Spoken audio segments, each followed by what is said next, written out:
Now, Yuliya, this video is called A Conversation with Yuliya. Sounds nice.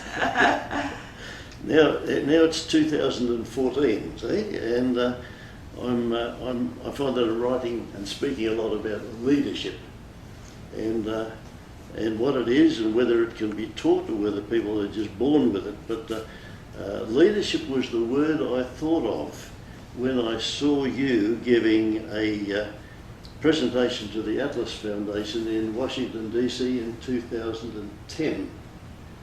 You gave a presentation and I thought, wow, I remember thinking, here's a youthful Margaret Thatcher just awaiting the call from beloved country Ukraine. So then I remember sitting next to you on a coach in Turkey in 2011, and I asked you this question: what made you a leader?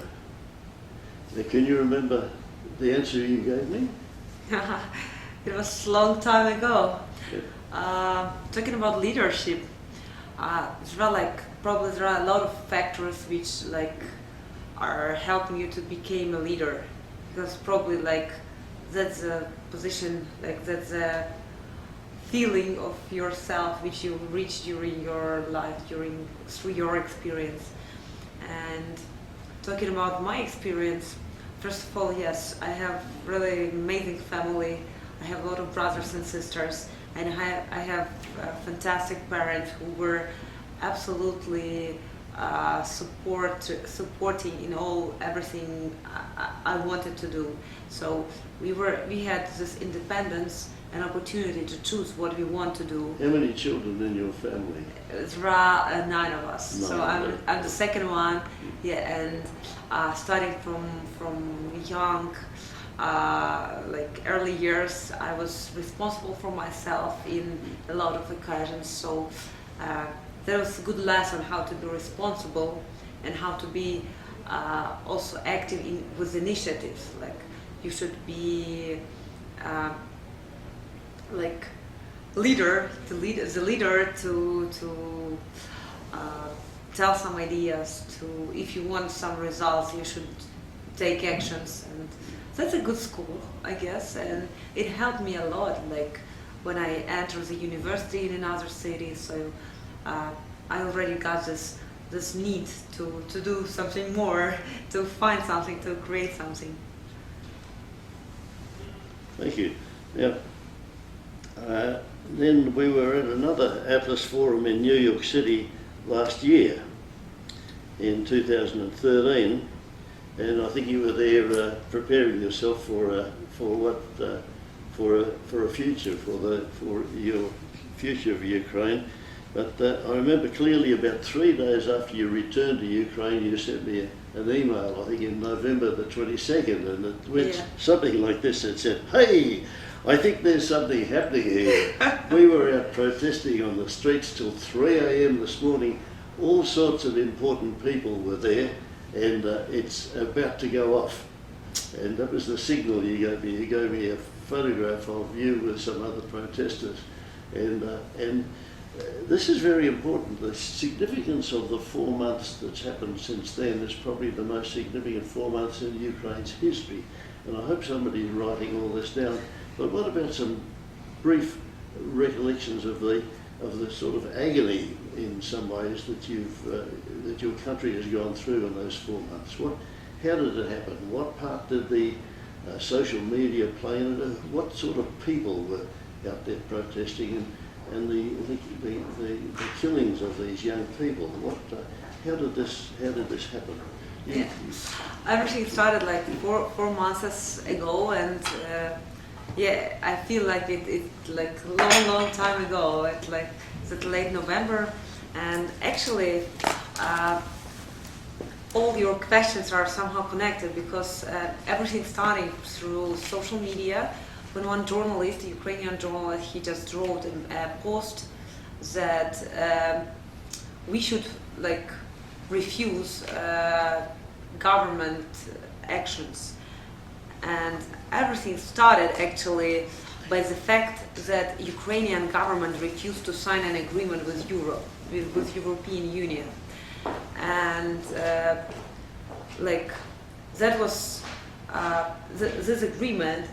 We can tell now that of course that was not something really so important, but a lot of companies, a lot of business, a lot of citizens were involved in this process and were passionate. They wanted to be like more closer with European values. We can argue now whether it's good or bad, but the fact that government like absolutely refused to sign this agreement when everything was ready. That was first reason and motivation people to go to the streets and to protest absolutely peacefully. And so everything started with one post on Facebook. First day, 21st of November, there were like just a couple of hundreds people on the streets, and yes, I remember that mail next day. I wrote you, and we were like, it was just impossible to even imagine what could happen. And so we started as peaceful protest, just protesting for this European agreement, and after that. One night, riot police just attacked protesters.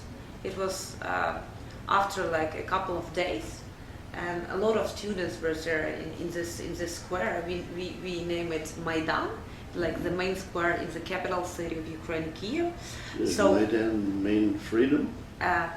it's like Maidan of independence. Okay. It means like Maidan is like more square, and independence, yeah, it's like freedom. So it's very symbolical.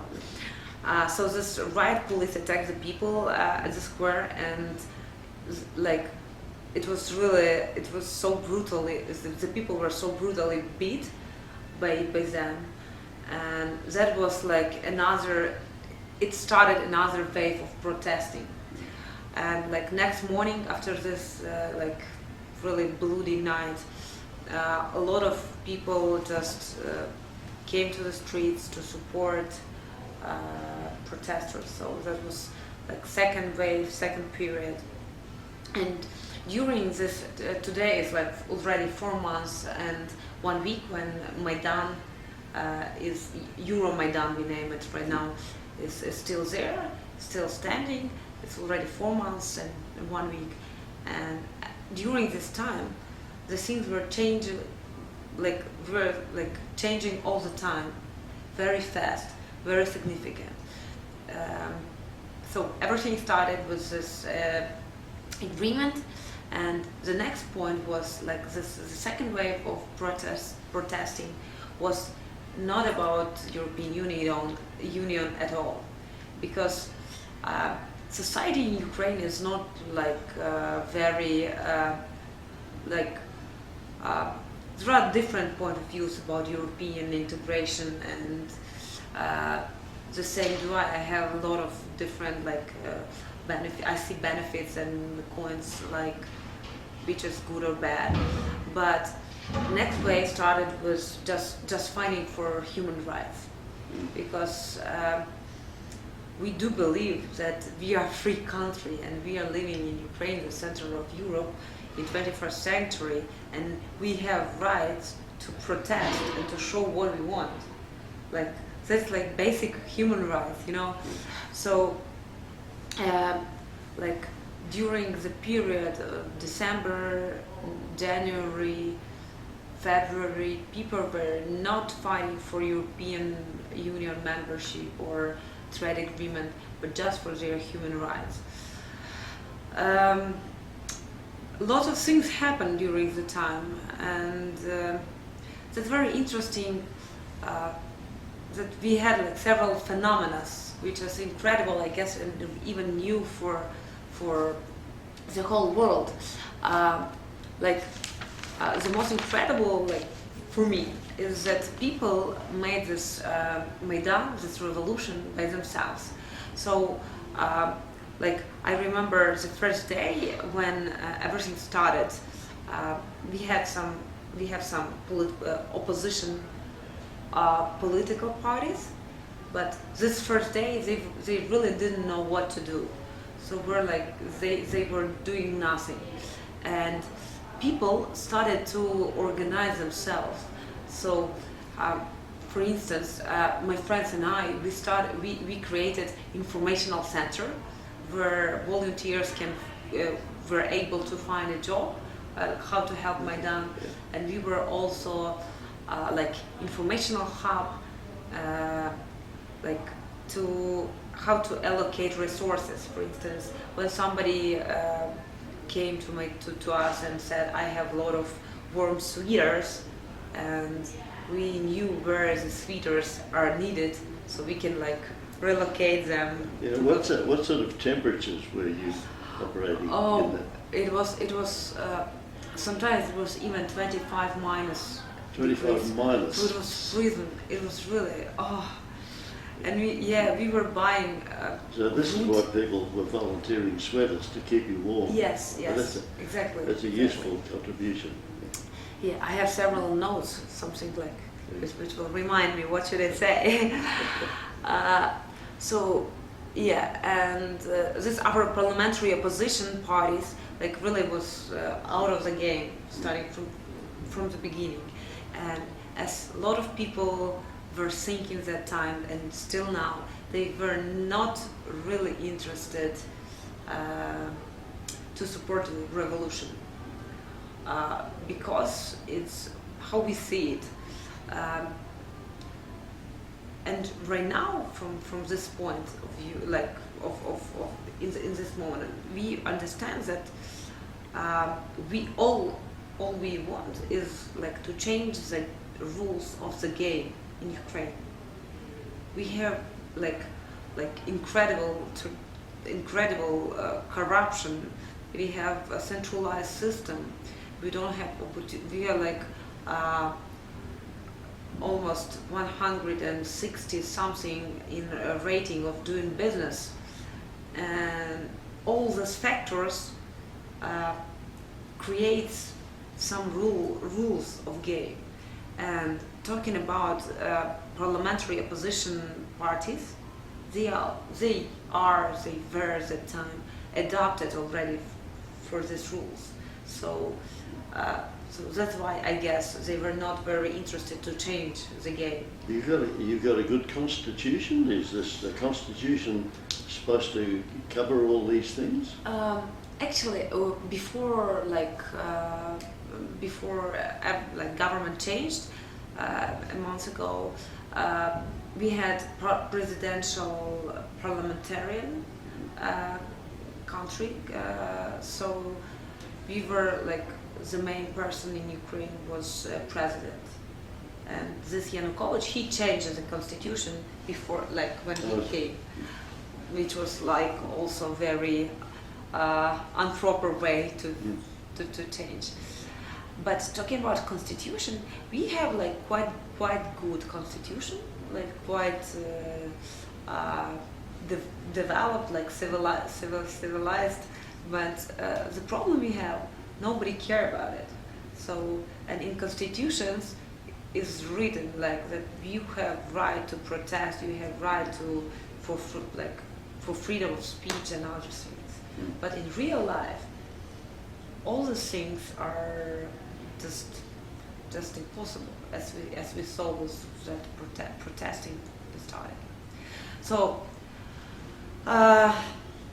talking about people who might, so that was really very, very interesting, that it was made by people, just regular people. And talking about like who was these people, first of all, like a big part of protesters were students who are always active and who are always like the first to support any changes, for some like good changes, I hope. And during the whole time, I was following like a lot of academics there, like a lot of entrepreneurs, and as I'm working with some like big companies, that was really so weird when you're just going to Maidan and you meet like CEO of huge company, then financial director of another like huge corporation. So that was really intelligent people there who understand what's going on, they understood the big threat we had from our government. And it's not just about that agreement, it's about in general the rule of the games. A lot of like what we can call like middle class representatives were there, and my friends and I, we also started this project I told you, Open University of Maidan, and we had amazing people who were speaking there and who were sharing experience, and especially we had a lot of lectures about leadership, what you was asking, because that's very, very important in that, it was important, it's still important in that situation. People to be responsible for their actions and not to be like, to be conscious, to be leaders, to act, to change, and to be the change they want to see in the world, as Mahatma Gandhi told. So we even have some crazy cases when a CEO of Microsoft Ukraine, he took vacations to spend the time on Maidan. Yes, and he was just working with snow, like make it clean around Maidan. So people were spending a lot of time there, and another crazy fact, like it was possible to see like a guy who parked his Porsche, like Porsche car, and put on helmet, bead, like baseball bead, Yeah. and just going to the central square in the Kiev. Yeah, crazy. You got some numbers. The numbers kept reporting that there were 100,000 the first night, and then it built up to 200,000, and then 400,000. What were the real facts on the numbers, and how many? What was the maximum that you got? Nobody can tell like for sure, because we had this conflict all the time with governmental, like previous governmental numbers, and like real one who like journalists was writing about. And now we have traditions that every Sunday, because during the working days some people are like still need to work, and even those months it was quite hard to be on Maidan the whole time, because like we have some other things to do. But every Sunday we got really huge gathering of people, and we had Sundays when it was like 1 million people, even more. Like some journalists report and that it was even more than 1 million people in the streets, and it's a huge number of people, and it's like the whole big place was full of people, and the stage was not able to cover with music the whole territory, the whole people. And it must have been frustrating that Yanukovych and his government at the time were still not listening. We're still not listening or taking any notice. Were they, you were waiting for something to crack. You mean like not punished yet, yeah? Yeah. See, they were still in Parliament, and was there a lot of triumph when he fled the country, when he left and vanished? Was that a triumphal moment? Did you feel that everything was worth the effort? No, actually, we already had a lot of successful results. And first of all, like the biggest success, like result is this civil society was born in Ukraine, and it's quite weird. Maybe it's like hard to understand why so late, and but finally the civil society was born. People learn how to organize themselves, how to fight for their rights, and they became more active, not just so passive as before. Okay, it's not my problem that the government is killing somebody, like I don't know that person, so I don't care. That changed. And another point, when we were standing for a month and a half, 2 months, sometimes we were really desperate because like nothing is happening, and but a lot of people were so sure, and they were like absolutely dedicated to stay till the system will change. So now we do not want to just the change of some faces as it was previous in or during the Orange Revolution we had. So we were fine that time to change Kuchma for Yushchenko, the president. But now all of us, all protesters, like for sure the half of Ukraine, we do not want to change the gay rules first and to change the system. So people want to control what government is talking about, what they are promising, and what's really happening. And now we have this illustration, for illustration. No? No. I should. You go look at it, I'll just take.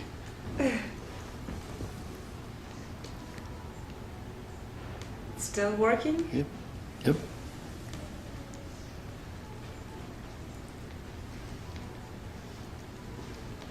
You have coffee here. Illustration.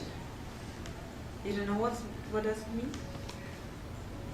That's a very illustration is a government process regulating the participation of former communists, especially informators of the communist secret profile in the successor of political appointment. Okay, So that's what it is. Yeah. It's a word that I've not heard before. Yeah, but that's a process. That's a process.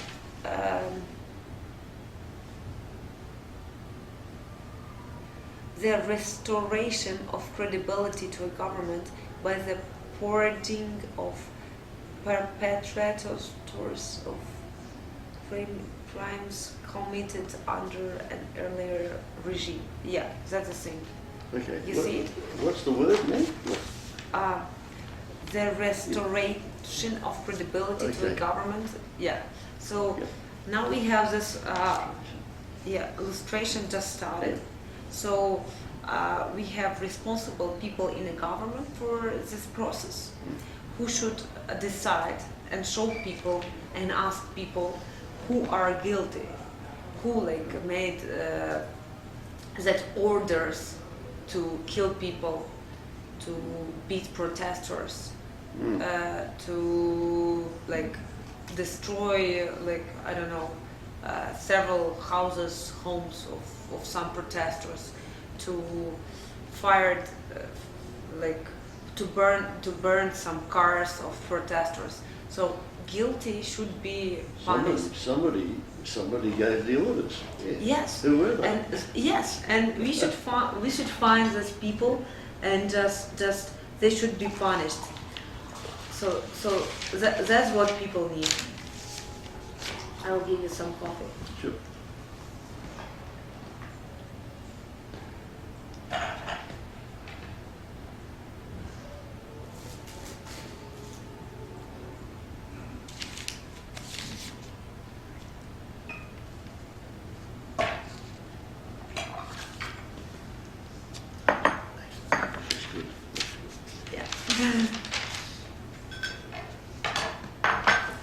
Now tell us more about your former President Yanukovych, and where has he gone, and does he still regard himself as the president, and what's to happen with him? Actually, Yanukovych was really democratically elected. Those time, during the presidential elections in 2010. So during was all rules. So that was like the beginning of the story. But during his presidential term, we started to use such term as family, and so-called family is like informal power structure, which consists of officials close to the president, and these officials also own some oligarchs. They owned main critical, the most credible companies in Ukraine, Yeah. especially in this mining and just the biggest one. So talking about this family, I can show you some facts. The total wealth of the president's son, Alexander Yanukovych, is alleged to have tripled, reaching 510 million of US dollars in recent years, and the president himself won't explain how that could have happened. So that's one fact. Another, the biggest media holding in Ukraine, which published Forbes magazine and other big brands, was recently redeemed for $400 million to that family as well. So they were the family started to control the whole country. They own all media, all companies were under their control. They have got all bureaucrats, officials there. So, and actually many Ukrainians are really upset about what the big power they have. And another point, they built really a strong vertical. So everything was really so regulated and controlled by president himself. That's even hard to imagine. So that's talking about our president, previous one.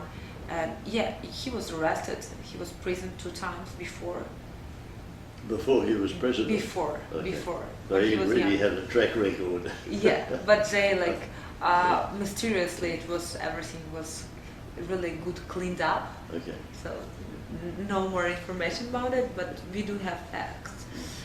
And so now he decided to after everything happened, and he just disappeared, and he moved to Russia. And now he's in Russia, and he's still speaking that he's a president, and all of us, we are extremists and radical terrorists who are just absolutely like bandits. We are doing violence. Well, he describes your new team that you're a part of as neo-Nazis. That's his description. Yeah, that's true. That's true. How do you feel about that description? He's probably ill person.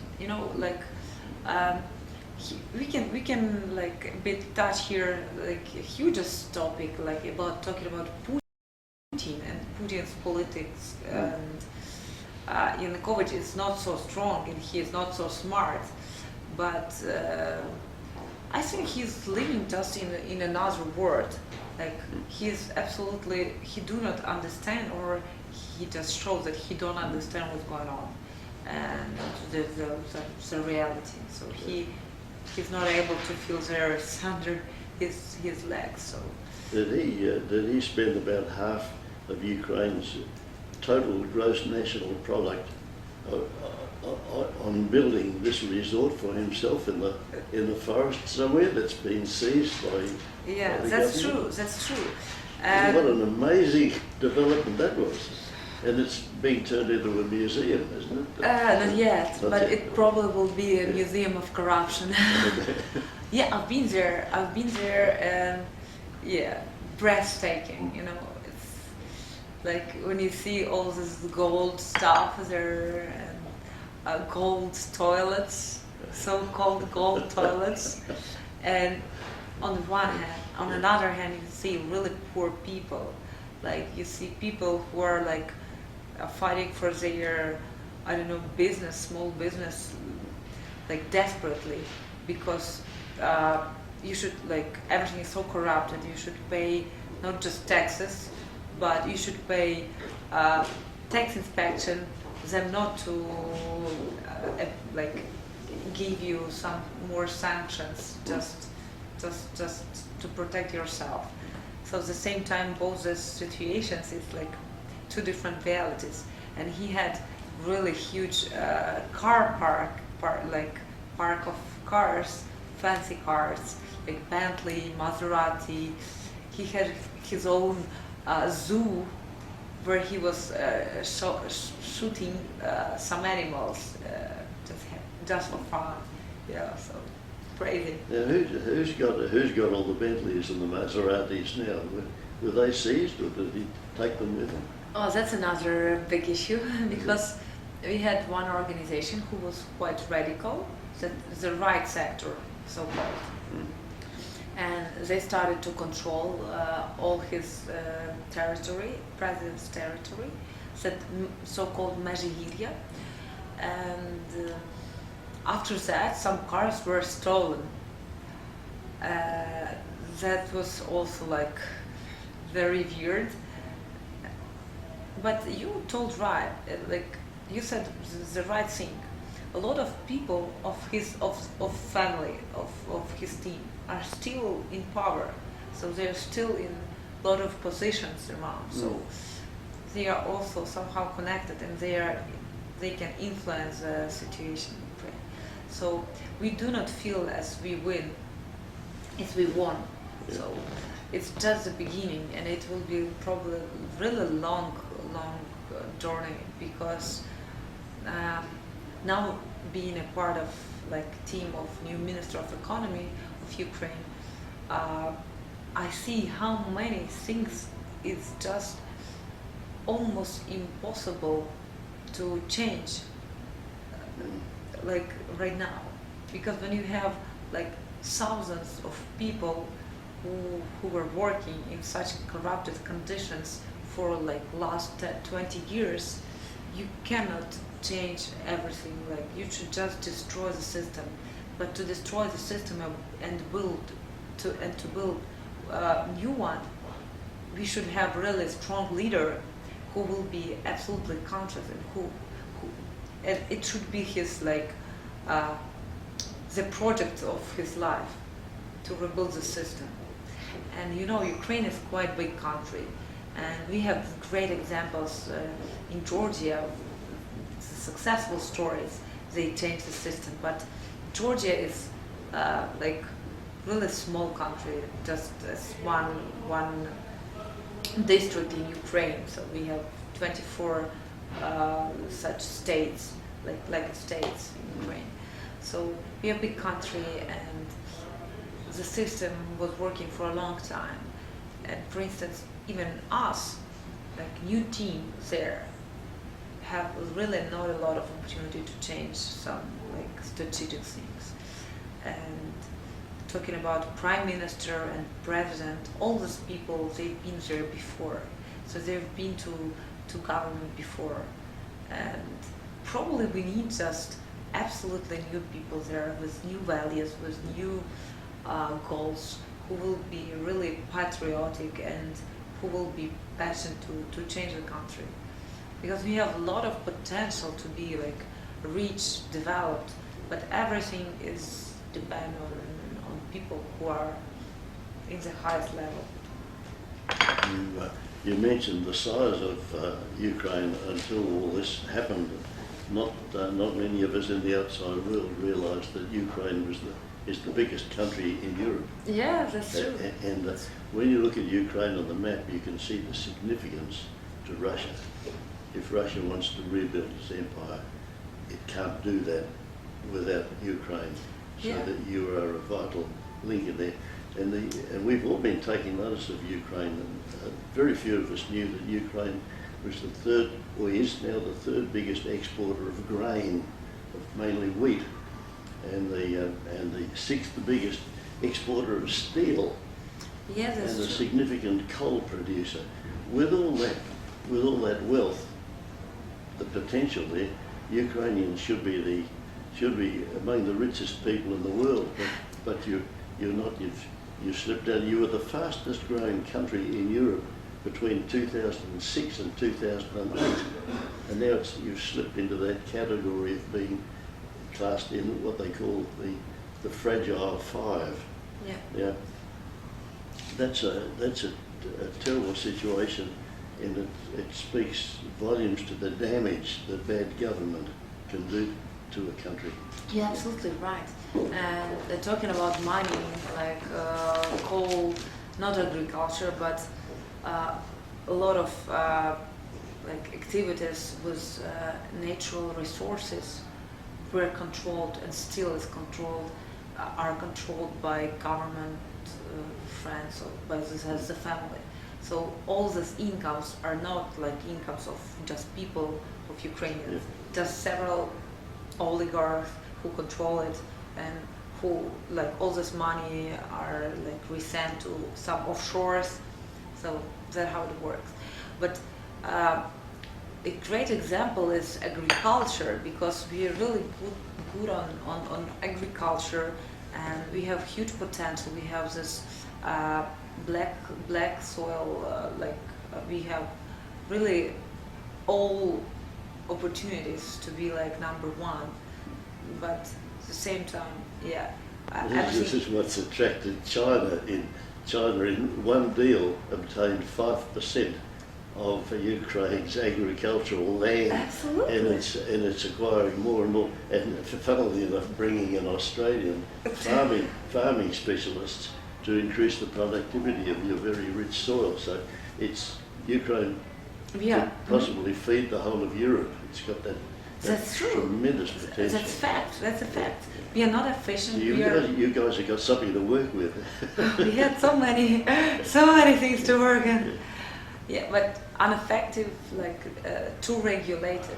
So, like business, like that's a huge problem. That's a huge problem. And during this month, we were meeting with minister, with a lot of companies, and people the business entrepreneurs are just crying because they don't have opportunities to do what they want to do, like in lower restrictions, because extra additional inspections, regulation, and like a lot of boundaries are like it's not needed. So what government should do, and what is really important, just neither to help the business, they will be able to do it by themselves, but do not like to create like conditions then to work. That's it.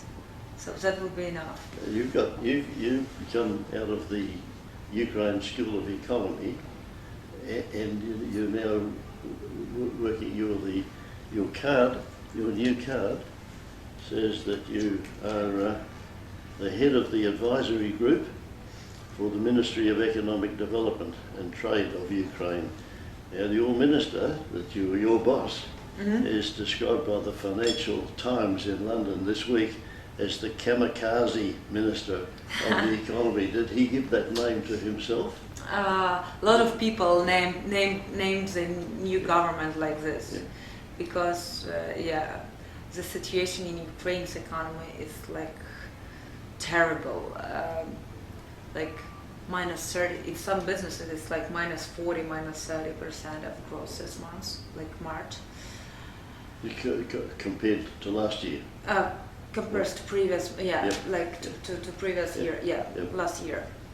And the situation is very difficult, and probably the chance to have some positive results is really low. So that's why they name this way. But what ministers he like cited like main priorities we are working on is like deregulation, especially to like improving the business climate in Ukraine. So another one is anti-corruption. You have this procurement issues, like governmental procurements, and we are working in a new law, and we already have new law which will make it more transparent and more effective and less corrupted.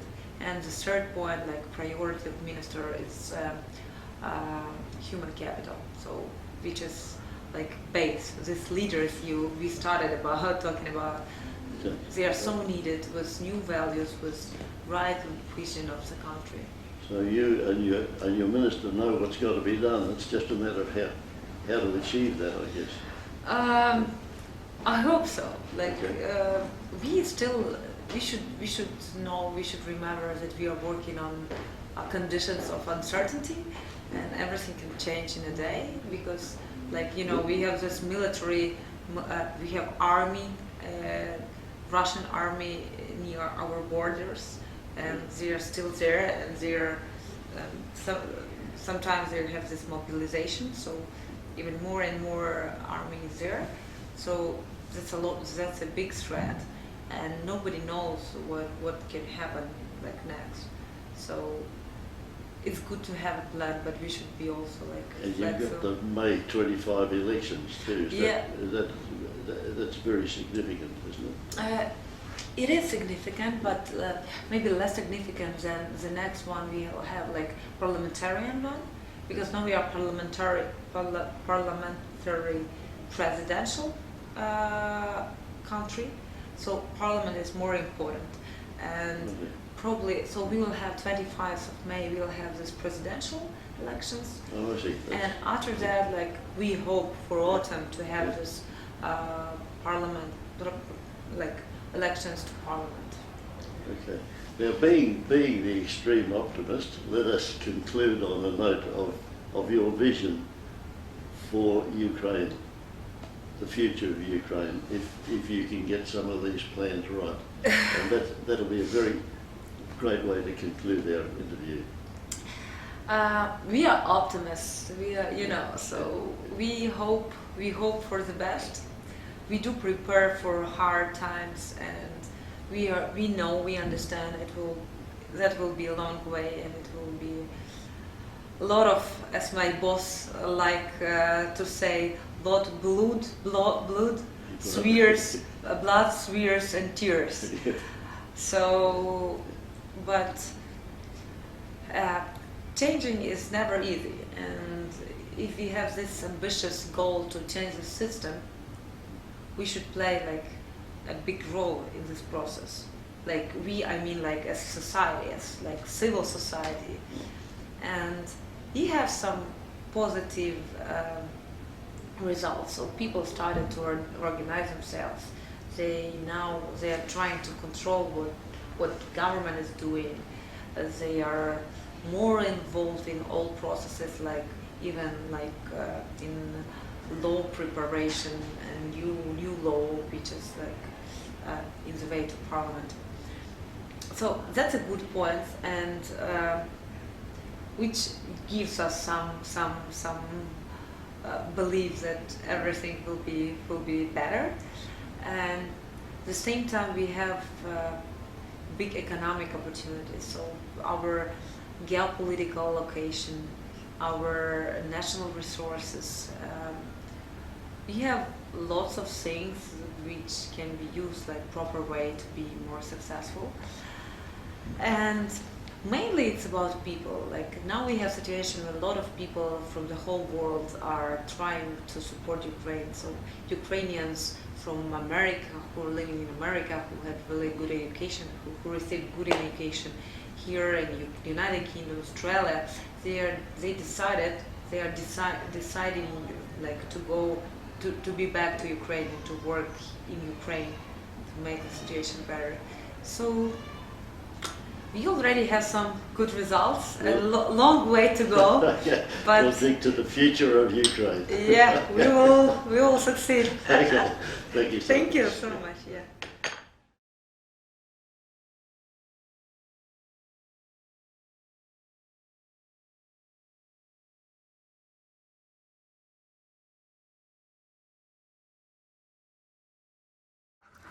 Before I start with current update of Ukrainian news, I want to really say you huge thank you to Brad, to all team, Atlas team, especially to Tom Palmer, who are, these people are doing really incredibly important job, like, and I'm currently a head of advisory group for new Minister of Economy of Ukraine, and just after a second week we organized with Atlas, and thanks to Atlas's partners and sponsors, huge event, emergency economic summit, which really was very useful and which starts new cooperation with new people for our government as well. So it really works, this network works, and sometimes I'm just impressed how useful it could be. So thank you again.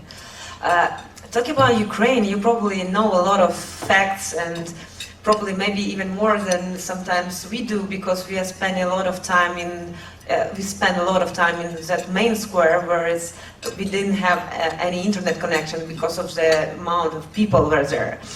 But I'd like to share you not like known facts, but some like insight, maybe what people think, how it happened, and it's like small lessons. I'll be really short and probably will have time for some questions. So first of all, we don't feel like we want anything right now. So yeah, we fight like that regime, like that Yanukovych, our current president, but we paid a huge price for that. Like a lot of people were killed, and that's just the beginning of a long journey. And we understand that, and we are ready for that. And just a really big, like successful result for today, what we have, that the civil society in Ukraine was just born. So after all happened, as I told before, we don't feel like that's the end, just the beginning. But what is really good is that people understand that we don't want just the change of faces. And probably you heard about Orange Revolution we had, and that was just one face was replaced by another. Now, all of us, we do want to change the system, so-called like rules of the game. And people are not satisfied right now. Yes, like opposition became a government, like to rule the country, but nothing changed like in real life. So all corrupted spheres are still working. Everything is so regulated, like transparency, it doesn't exist in Ukraine in like all governmental processes. So we do need to change the system, and the civil society first, what is like really great that people are ready to control, and they do want to monitor what government is talking about and what they deliver, so not just empty populistic words. Another insight, like what we've experienced, is that our country should rely just on ourselves. And I talked to some colleagues here yesterday that how US helped you. Like actually, the help was quite not so big, because when we left all our military equipment, like in 90s. So US and the European Union, like Europe, they promise us that they will secure us when we'll have any threats. And all of you know what US have done with all the situations, and European Union as well, so sanctions. But who cares about sanctions when we are talking about like the land of our country? And you know that Crimea was is occupied by Russians, and so the conclusion is that that will be a really great lesson for the whole world, that all of us should understand, like a country, like people from countries like mine, that we should rely on ourselves, we should be prepared, and that doesn't matter just for us, like in this way. But what helps, again, it's a network, and we had really very huge informational war, and people, just regular people, just people like who are connected to Atlas, they just help in this informational war. That's really important. Now I'm currently working with Minister of Economy of Ukraine, and to be true, like I'm quite optimistic person always, but now, you know, it's quite complicated, because we have in ministry, we have 1,300 people who are working like for previous 20 years, like doing nobody knows what. They feel like they are very important, and everyone thinks that when these people stopped doing what they are doing, we will all die. So, like, you know, but almost all of them now, after months of working, we see they are all connected to some corrupted cash flows. And when we just started do some not unpopulistic steps, for instance, like minister gave order to just discover the case about huge fines for like business retailers in Ukraine, and the next day after that order, like they started, our opponents started huge campaign against us. Like minister has a share in that company, so he received like a big bribe. So it's absolutely uneasy to do that. But I see I have less than 1 minute. So to conclude, like me personally, my friends and I, we spent like more than 3 months in that street, and like it was, nobody could even imagine that we will have such results, that we will pay such price for everything. And it's unbelievably painful and at the same time inspiring to see like people who are dying, who are like consciously dying for freedom. And it's not just words, because like two of my friends were killed, and that's not just, they are not poor people who, they do have what to do in their life, and they can just move to another country and live without any troubles. But that's really very inspiring, and what we want to do right now, and we understand that it will be difficult, but just try to change the rules of the game, and hope we will have good results, because like those people were dying not just for empty words, and that's it. Thank you, Yuliya. We'll have time for 2 quick questions, and Dana's got the mic. I think I have one here at the table at the front of the room. I have 2 questions. First, who died and who killed them? And second, who provide money for this 3 months occupation of middle of Kiev? Who provide money for them and food and everything? And then where these people disappeared, like get out in the halls. And these people who was making all noise was from West Ukraine, Bandera, neo-fascist. That's why all Jewish population left, Israel evacuated them. Okay. Good. I hope you are joking. If not, I should like provide you a lot of information and facts about people who were doing Maidan in the main street of Kiev. And I can give you more information about Bandera as well. I am not a big fan of him, but all what you are talking about, neo-Nazis and other stuff, that's just Russian propaganda, and it works, we see it. So people who were standing, people who were dying, I can tell you about my friend. One of my friend is IT manager. He is working for a huge Ukrainian-American company, which is SoftServe. By whom he was killed? He was killed by our military agents, I don't know, maybe Russian agents, who made an orders. Now we have some information about it, but like what we see, it was probably our current president and like the Minister of Internal Affairs. And okay. Any other questions? Another question? One back here. Thank you so much for your moving presentation. My question is the following. Is there a particular economic and/or political model that you are seeking to achieve, and if so, what kind of assistance would you ideally want to see from Western countries? Thank you. Thank you so much.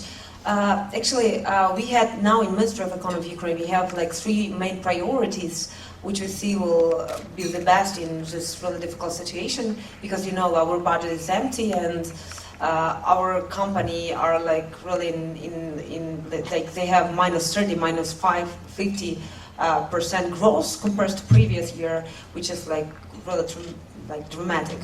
And what our main focus is deregulation, so just to create opportunities business to develop, not to help them, but just deregulate it. That's the first one. And another one is anti-corruption, and especially we have huge gap like in public procurements, and we just started with making it more transparent. It's so easy, you can just do a small step like open information in a website, and this transparency will definitely lead for like less corruption in our country. And another point is like people, human capital, because that's a really weak point in our political system because good people are not ready to work for government, and when we have the same people we had before, probably it will be very hard to change anything. And I'll just add that one of the things that I think displays, as Yuliya alluded to, the power of this network. Atlas is not in the business of flying in SWAT teams to do international advising about what the U.S. thinks other countries' policies should be, but we work with a homegrown network. So what my colleague Tom Palmer was able to do working with Yuliya in the Ukraine was to bring reformers from neighboring countries that had experience in transition economies that could talk about the bitter medicine that's necessary to correct an economy that has been dysfunctional for some time. And as Yuliya says, there's so many obstacles that there's a lot of reasons to be pessimistic about the future of Ukraine, but I really think that our partners and all of you who support Atlas and our partners worldwide are increasing the odds that there can be a good outcome in the near term. So we'll go to lunch. Yuliya will be with us for the rest of the afternoon, so I hope you'll talk to her more about her experiences. But enjoy your lunch, and we'll be back with John Fund in about 25 minutes. Yeah, thank you.